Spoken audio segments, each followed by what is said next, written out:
This channel does not promote any violent, harmful, or illegal activities. All content provided by this channel is meant for an educational purpose only. ঘড়ির কাঁটা এই মুহূর্তে 3টে। শহর কলকাতা, মধ্য কলকাতা কার্যত স্তব্ধ হয়ে গেছে। আপনাদেরকে দেখাচ্ছিলাম শিয়ালদা থেকে শুরু হয়েছে সদ্য চাকরিহারা শিক্ষক শিক্ষাকর্মীদের মিছিল। সেই মিছিলের পুরোভাগ ইতিমধ্যেই পৌঁছে গেছে ধর্মতলায় রানী রসমনি এভিনিউ একেবারে কাছাকাছি। শর্মিষ্ঠা আমাদের সঙ্গে রয়েছেন ওই মিছিল থেকে আমাদের সহকর্মী শর্মিষ্ঠা। শহর কলকাতার ছবি, মহানগরের ছবি।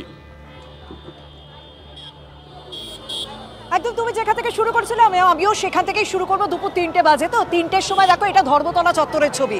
ধর্মতলা রীতিমতো স্তব্ধ হয়ে গিয়েছে, তবে কিছু কিছু অংশে যানজট এখনো পর্যন্ত আছে, কিন্তু কিছু কিছু অংশে স্বাভাবিক যান চলাচলের ব্যবস্থা করা হয়েছে ট্রাফিক পুলিশের পক্ষ থেকে।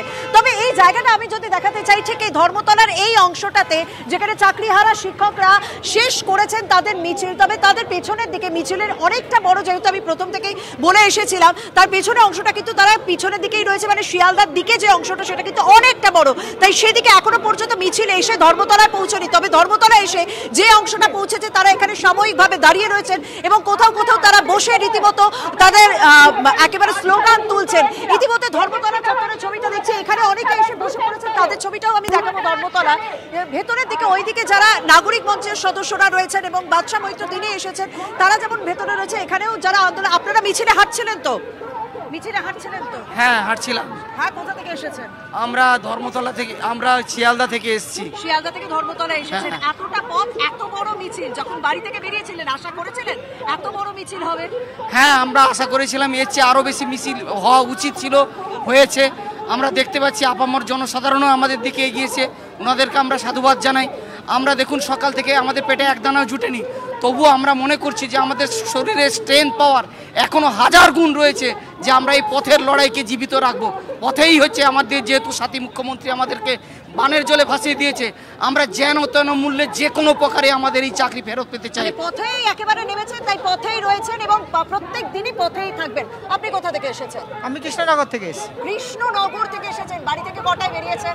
বাড়ি থেকে আমরা 8টায় বেরিয়েছি। 8টায় বেরিয়েছেন, এখন 3। শর্মিষ্ঠা একটু সঙ্গে থাকো। এই মুহূর্তে আমরা 5টা ছবি একসঙ্গে দেখাচ্ছি। আমরা জেলার ছবিগুলো আপনাদেরকে দেখাচ্ছি। দেখুন জেলায় জেলায় বিক্ষোভ হচ্ছে। আসানসোল বিজেপি রাস্তায় নেমে আসে, সেই ছবি আপনাদেরকে দেখাচ্ছি। বিজেপির বিক্ষোভ জেলায় জেলায় চলছে। আমরা দেখাচ্ছি উলবেরিয়ার ছবি, উইপ্রমোর, সল্টলেক আর শিয়ালদা, সেখানে সদ্য চাকরিহারা শিক্ষক শিক্ষাকর্মীরা যে মিছিল করছেন, মাঝখানে বড় করে আমরা দেখাচ্ছি শহর কলকাতার ছবি। এই মিছিলে চাকরিহারা শিক্ষক শিক্ষাকর্মীরা আহ্বান করেছিলেন নাগরিক সমাজকে, তারা সাড়া দিয়েছেন। আহ্বান করেছিলেন চিকিৎসক সমাজকে, তারাও সাড়া দিয়েছেন। গতকালে যে ছবি দেখে নাগরিক সমাজ ছি বলেছে, অর্থাৎ যে শিক্ষককে একজন উর্দিধারী পুলিশকর্মী লাথি মেরেছিলেন, তার সঙ্গে আমরা কথা বলেছিলাম। তিনি কি বলেছেন আজকে শুনুন। আমার উপরে যে লাথি পড়েছে, আমাদেরকে সরকার দুর্নীতির মাধ্যমে পেটে লাথি মারছিল এতদিন, এবার তার প্রশাসনকে কাজে লেগে এবার পেছনে লাথি মারার চেষ্টা করছে, লাঠি মারার চেষ্টা করছে। এবং এই ঘটনা আমরা তীব্র ধিক্কার জানাই, নিন্দা জানাই।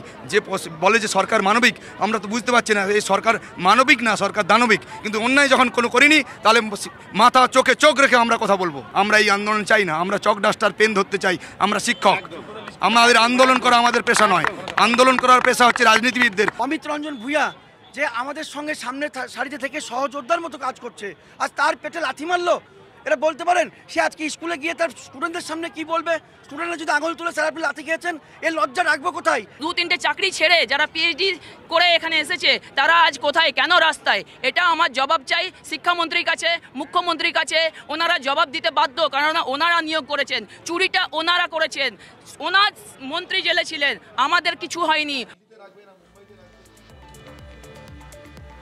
দেখুন, এই মিছিল তো শুধুমাত্র চাকরিহারা শিক্ষকদের মিছিল নয়। চাকরিহারা শিক্ষকরা গতকাল আহ্বান জানিয়েছিলেন সমাজের বিশিষ্টদের কাছে, চিকিৎসকদের কাছে, তাদের প্রত্যেককে যে এই মিছিলে সামিল হওয়ার জন্য। এবং সেই ডাকে সাড়া দিয়ে আজকে আমরা যে ছবি দেখতে পেলাম, শিয়ালদা থেকে যে মহামিছিল ধর্মতলার উদ্দেশ্যে পায়ে পায়ে এই চড়া রোদ্দুরের মধ্যে হাঁটছে, সেই মিছিলে পা মিলিয়েছেন আরও বহু মানুষ। কথা বলবো এই মুহূর্তে আমাদের সঙ্গে আমাদের সহকর্মী সুমন মহাপাত্র ওই মিছিলের সঙ্গেই রয়েছেন। সুমন, এই মিছিলে শুধুমাত্র যে শিক্ষক সমাজ সাড়া দিয়েছে তা তো নয়, সমাজের সর্বস্তরের মানুষকে আমরা দেখতে পাচ্ছি এই মিছিলে তারা হাঁটছেন।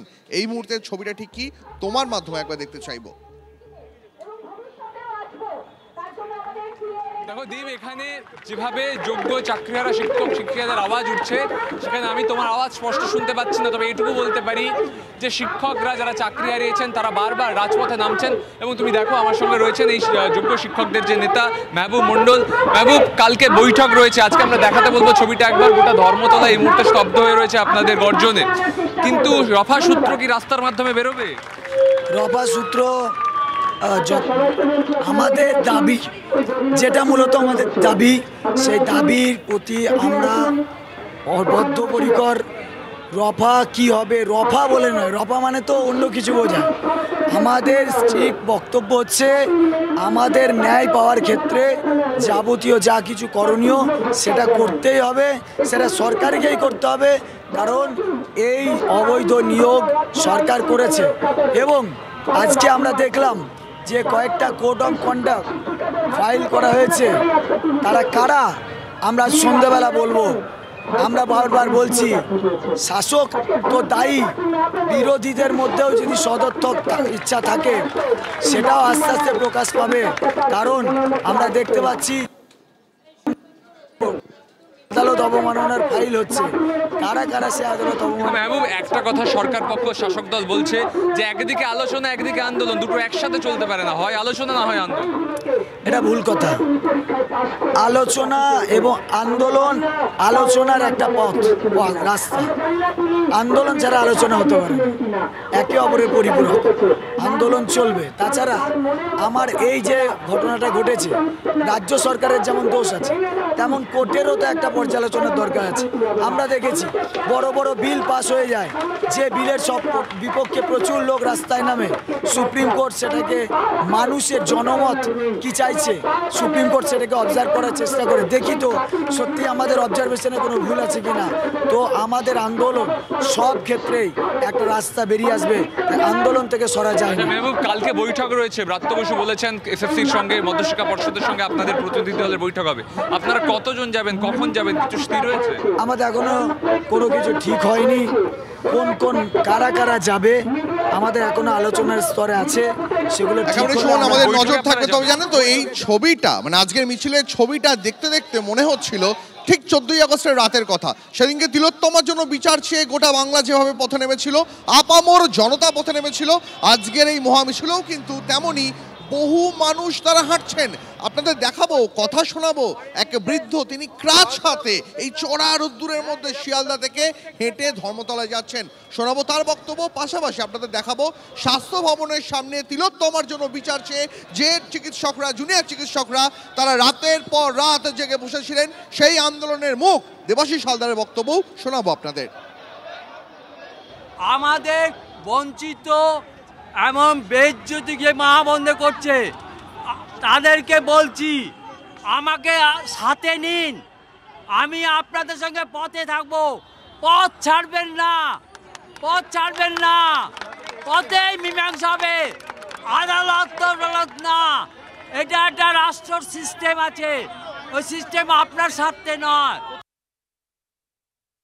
আমরা ছোটবেলা থেকে জানি যে একজন শিক্ষক শিক্ষিকা জাতির মেরুদণ্ড তৈরি করে, তো ফলত সেই মেরুদণ্ডের উপর যখন আঘাত নেমেছে আমাদের নৈতিক কর্তব্য তাদের পাশে থাকা। সুপ্রিম কোর্টের অমানবিক রায়, আর কালকে আমরা যা দেখলাম যে পুলিশ আজকে একজন মানে যোগ্য বঞ্চিত যারা শিক্ষক শিক্ষিকা শিক্ষাকর্মী রয়েছেন তাদেরকে মাটিতে ফেললো, তাদেরকে লাথি মারলো, মেরে লাঠি ভেঙে ফেলা হচ্ছে। এটা লজ্জা। যেখানে নেতাজি ইন্ডোর স্টেডিয়ামে মুখ্যমন্ত্রী নিজে বলছেন যে তোমাদের পাশে আছি, অথচ সেই পুলিশ মন্ত্রী, তিনি তো পুলিশ মন্ত্রী, তার পুলিশ কিভাবে এরকম গায়ে হাত দিতে পারে? যারা চাকরি হারিয়েছেন তারা তো পথে নেমেইছেন, তার পাশাপাশি নাগরিক সমাজের একাংশ আজ পথে নেমেছে। চিকিৎসকরা পথে নেমেছেন, পাশে দাঁড়াচ্ছেন চাকরি হারাদের। সেই ছবি আরো একবার আপনাদেরকে দেখাবো। এবং তার পাশাপাশি পুলিশও আজকে পথে নেমেছে। আমার মনে হয় লাঠিটা রেখেই তারা আজকে হয়তো বেরিয়েছে।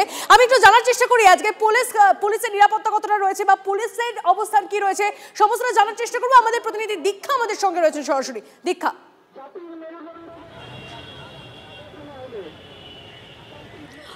দেখো পুলিশি অ্যারেঞ্জমেন্ট কিন্তু খুব ভালো রকমই রয়েছে, তার কারণ যে মিছিলের যে আমরা বলছি যে সংখ্যাটা কিন্তু মিছিলে যে লোক জমায়েতের সংখ্যাটা সেটা কিন্তু কম করে অনেক বেশি, মানে খুব কম নয়। যারা যারা চাকরি প্রার্থী হারিয়েছেন তারা নন, অর্থাৎ চাকরি হারানোর পাশাপাশি আমরা দেখতে পাচ্ছি সাধারণ নাগরিক সমাজ তারা আজকে বেরিয়েছেন তাদের সমর্থনে। আমরা ঠিক রানী রাসমণি রোডের ওপরে দাঁড়িয়ে রয়েছি, যেখানে রানী রাসমণিতে যেখানে মিছিলটা এসে শেষ হওয়ার কথা, অর্থাৎ যে পর্যন্ত তাদের মিছিল সেখানে প্রচুর পুলিশ রয়েছেন। না, লাঠি আজকে আছে, কিন্তু লাঠি চালানোর প্রয়োজন হবে না বলেই মনে করছেন এখানে যারা শীর্ষ আধিকারিক রয়েছেন তারা। তাদের বক্তব্য লাঠিটা এই কারণেই রয়েছে যদি কোনো রকমভাবে কোথাও থেকে বা হেলমেট পরা রয়েছে কোথাও থেকে যদি কোনো রকম অপ্রীতিকর ঘটনা ঘটে থাকে নিজেদের বাঁচানোর জন্য। কিন্তু গতকাল যে ঘটনাটা ঘটেছিল আমরা দেখেছিলাম কসবা ডিআই অফিসে, সেখানে যেভাবে শিক্ষকদের লাঠিচার্জ করা হয়েছিল বা পেটে লাথি মারা হয়েছিল সেটা যেভাবে পরবর্তী ক্ষেত্রে আমরা দেখেছিলাম সাংবাদিক সম্মেলনে সিপি মনোজ ভার্মা যেটা বলেছিলেন একটা মৃদু আঘাত করা হয়েছে, যদিও পরবর্তী ক্ষেত্রে সিএস অর্থাৎ মুখ্য সচিব মনোজ পান বলেছিলেন বাঞ্ছনীয় ঘটনা নয়। সেই জায়গায় দাঁড়িয়ে আজকে পুলিশ প্রস্তুত রয়েছে, হাতে লাঠিও রয়েছে, হেলমেট রয়েছেন, কারণ তারা নিজেদেরকেও বাঁচাতে চান। তাদের বক্তব্য আমাদের তরফে যদি কোনো রকম আমাদের দিকে যদি কোনো রকম কিছু উড়ে বহু পুলিশ সেখানে উপস্থিত রয়েছেন দেখে আমরা দেখতে পাচ্ছি। একটা ছবিটা দেখাতে দেখাতে যদি তুমি ইনফরমেশন গুলো দাও। একদম এই ছবিটা আমি দেখাবার চেষ্টা করব যে পুরো রানী রাসমণি এভিনিউ যেটাকে বলা হয়ে থাকে পুরোটাকেই ব্লক করে দেওয়া হয়েছে, খালি একটা দিকের ফ্ল্যাঙ্কে খোলা রয়েছে। আমার সহকর্মী সমর সেই ছবি দেখাচ্ছে, একটা দিকের দিয়েই খালি আপাতত গাড়ি পাস করানো হচ্ছে, কারণ এখনো পর্যন্ত যে মিছিলের প্রথম ভাগটা সেটা শুধুমাত্র ডরিনা ক্রসিং পর্যন্ত পৌঁছেছে। বাকি যে দুটো রাস্তা যেটা দিয়ে পুরো গাড়ি চলাচল করে পুরোপুরি বন্ধ করে দেওয়া হয়েছে, পুরোপুরি ব্যারিকেড করে দেওয়া হয়েছে, এবং এটাই হচ্ছে লাস্ট ব্যারিকেড যে পর্যন্ত যারা আজকে মিছিল করে আসছেন শিয়ালদা থেকে তারা এখান পর্যন্তই আসতে পারবে। এবং এখানে প্রচুর ফোর্স রয়েছে, আরও মিছিলের সঙ্গে ফোর্স রয়েছে, অর্থাৎ বলতে গেলে ফোর্সের সংখ্যা কিন্তু পুরোই নামানো হয়েছে যাতে কোনো রকম অপ্রীতিকর ঘটনা না ঘটে। তবে এখানে যারা শীর্ষ আধিকারিক পর্যায়ে রয়েছেন, পদমর্যাদা রয়েছেন, তাদের বক্তব্য আশা করা যাচ্ছে গতকাল যে ঘটনা ঘটেছিল তার পুনরাবৃত্তি হবে না। তবে একদম সেটা আশা রাখা যাচ্ছে, সেই আশাই রাখবো আমরা। অবশ্যই আমাদেরও নজর থাকছে গোটা বিষয়টার দিকে। দীক্ষার সঙ্গে থাকো। দেখুন, চাকরিহারা শিক্ষক শিক্ষাকর্মীদের একটা বড় অংশ আজকে কলকাতার রাজপথে মিছিলে সামিল হয়েছেন। আরেকটা অংশ গতকাল থেকেই আমরা দেখছি এসএসসি সদর দপ্তর আচার্য সদনের সামনে অবস্থানে সামিল হয়েছে। আজকে সকালে তাদের মঞ্চে পৌঁছে গেছিলেন বিজেপির একাধিক নেতা নেত্রী। অভিজিৎ গঙ্গোপাধ্যায় গেছিলেন, অগ্নিমিত্রা পাল গেছিলেন, রুদ্রনীল ঘোষ গেছিলেন এবং গেছিলেন এসএসসির প্রাক্তন চেয়ারম্যান চিত্তরঞ্জন মণ্ডল। অর্থাৎ একটা অংশ যেমন এই যে মিছিল করছে, আরেকটা অংশ এসএসসি সদর দপ্তর আচার্য সদনের সামনে তারা গতকাল থেকেই অবস্থান বিক্ষোভে বসেছে।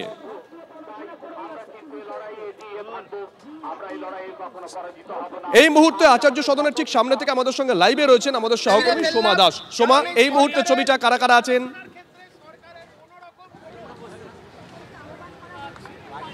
দেখো, এসএসসি ভবনের সামনে আমরা সকাল থেকে দেখছি, বলা ভালো যে গতকাল রাত থেকে অবস্থানে রয়েছেন এখানকার যারা চাকরি হারিয়েছেন সেই সমস্ত শিক্ষক এবং শিক্ষক কর্মীরা। তার মধ্যে পঙ্কজ রায় তিনি কিন্তু অনশনে সামিল হয়েছে।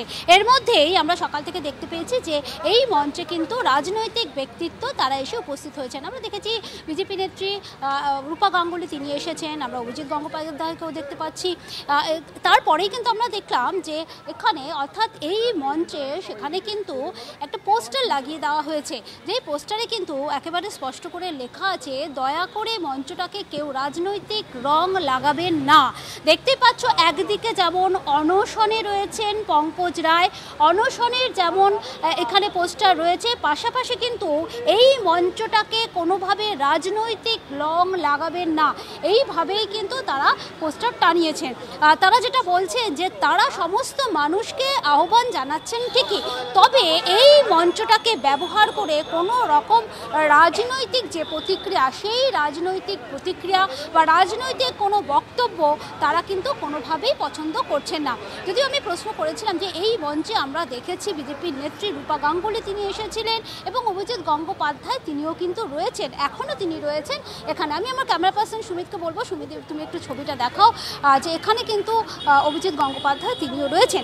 তবে দেখো, আমরা এখানে কথা বলে যে জানতে জানতে পেরেছি যে এখানকার যারা শিক্ষকেরা রয়েছেন, চাকরি হারিয়েছেন, তারা কিন্তু বলছেন যে তারা অভিজিৎ গঙ্গোপাধ্যায়কে তারা মেনে নিচ্ছেন। তারা কিন্তু তিনি যে একজন সাংসদ হিসেবে এখানে এসেছেন তেমনটা নয়, তাদের আন্দোলনে একেবারে প্রথম থেকে তিনি ছিলেন, তিনি সাহায্য করেছেন। তার সঙ্গে থাকো সোমা সঙ্গে থাকো। ওনারা এইসব কুৎসা করবেন, ওনাদের তো প্রচুর টাকা, কোটি কোটি টাকা, সে কোটি কোটি টাকা তদন্ত হবে, শুরু হবে। তো সেই জন্যে তারা যাদের চাকরি গেছে, যোগ্য প্রার্থী যাদের চাকরি গেছে, তাদের দুঃখ সম্বন্ধে তারা কিছুই বলেন না, বুঝতেও পারেন না। এত যদি টাকা থাকে কারো, তিনি অন্যের দুঃখকে দুঃখ বলে মনেই করেন না। অভিজিৎ বাবুর খুব আঘাত পেয়েছেন এই ঘটনা যে ঘটেছে, উনি মানসিকভাবে অত্যন্ত আঘাত পেয়েছেন। অভিজিৎ বাবু সরল মনে এটা করতে চেয়েছিলেন, কিন্তু উনি তো জানেন না যে এই উল্টো দিকে বসে থাকা লোকগুলো হচ্ছে মন্থরা টাইপের লোক আর কি। তো সেই মন্থরাদের সাথে যদি সুমন্ত্রণা করতে যান, দেখলেন যাওয়ার আগেই কেমন পুলিশ পিটিয়ে দিল এই শিক্ষকদেরকে। উনি আবার মর্মাহত হলেন এবং তিনি ঠিক করলেন যে আমি যাবোই না এদের সাথে কথা বলতে। প্র্যাকটিক্যালি এটা প্রথম থেকেই রাজ্য সরকারের একটাই টার্গেট ছিল, যেমন করে হোক, যেন তেন প্রকারের হোক, অযোগ্যদের বাঁচাও অভিযান। যে মিছিলের ছবি আপনাদের দেখাচ্ছিলাম, সেই মিছিলে কখনো ক্রাচ হাতে বৃদ্ধ তিনি প্রতিবাদে পথে হাঁটছেন, কখনো আবার ছোট ছোট শিশুকে হাত ধরে তার মায়েরাও রাস্তায় হাঁটছেন। সুমন আমাদের সঙ্গে রয়েছেন, আমার সহকর্মী। আমি সুমনের কাছে আরো একবার চলে যাবো। সুমন, এই মিছিল তো তাহলে সকলের মিছিল, সমস্ত প্রতিবাদীদের মিছিল, অনেক ধরনের চরিত্র চোখে পড়ে। তবে এই মিছিল হচ্ছে যোগ্য চাকরিহারাদের মিছিল এবং তুমি দেখতে পাচ্ছ আলিপুরদুয়ার থেকে মা তার কোলের শিশুকে সঙ্গে নিয়ে এই মিছিলে হাঁটতে এসছেন। এখান থেকে নয়, কাছাকাছি নয়, আলিপুরদুয়ার থেকে। আপনি আলিপুরদুয়ারের কোন স্কুলে পড়েন? মাঝেরডাবরি হাই স্কুল, সংস্কৃত। বাচ্চাকে নিয়ে আসতে হলো কারণ কেউ নেই বাড়িতে? কারণ এখানে কেউ নেই, দেখার কেউ নেই বলে বাচ্চাকে নিয়ে এসেছি। কখন এলেন এখানে, কলকাতা পৌঁছলেন? আমি সকালে 7:30টায় নেমেছি। আন্দোলনে আসতে হচ্ছে কেন? চাকরিটার জন্য? চাকরিটার জন্য, অবশ্যই চাকরিটার জন্য। ভেবেছিলেন কোনোদিন বাচ্চাকে নিয়ে এভাবে আন্দোলন? অবশ্যই না। আমি যখন রাস্তায় নেমেছি, আমার বাচ্চাকে নিয়েই রাস্তায় নামতে হবে, কিছু করার নেই আর। রাস্তায় থাকবেন, আন্দোলনে থাকবেন? হ্যাঁ থাকবো, অবশ্যই থাকবো। ওর 2 বছর 10 মাস। 2 বছর 10 মাস বয়স দ্বীপ। আন্দোলনে নামতে হয়েছে গরমের মধ্যে, রোদের মধ্যে বসে থাকতে হয়েছে বাচ্চাকে সঙ্গে নিয়ে। যে জায়গায় আমরা বসে আছি সেটা ধর্মতলার মোড়, রাস্তাটা লোহার মতন গরম এবং সেখানে বসে আন্দোলন চালিয়ে হচ্ছে যোগ্য চাকরিহারা শিক্ষকদের। এবং আমি তোমাকে ছবিটা দেখাবো। এখানে ছোট্ট একটা পথসভা তারা আয়োজন করেছেন এবং আন্দোলন চলছে, বিক্ষোভ চলছে এবং আগামীকাল ফের আন্দোলন রয়েছে। আন্দোলনেই কোথাও একটা রাস্তা খুঁজে নেবে। দেখতে দেখতে যেন তো মনে পড়ে যাচ্ছিল, কোথাও এই ধর্মতলা রাজপথেই 1000 দিন ধরে বসে চাকরি চাইছিলেন যারা, তারাও তাদের মধ্যেও কোনো মা কোলে সন্তান নিয়ে এখানে বসেছিলেন চাকরি চাওয়ার জন্য। আর আজকে সেই রাজপথেই বসে রয়েছেন সেই যোগ্য চাকরি হারারা। অনেক ধন্যবাদ আপাতত তোমাকে সুমন।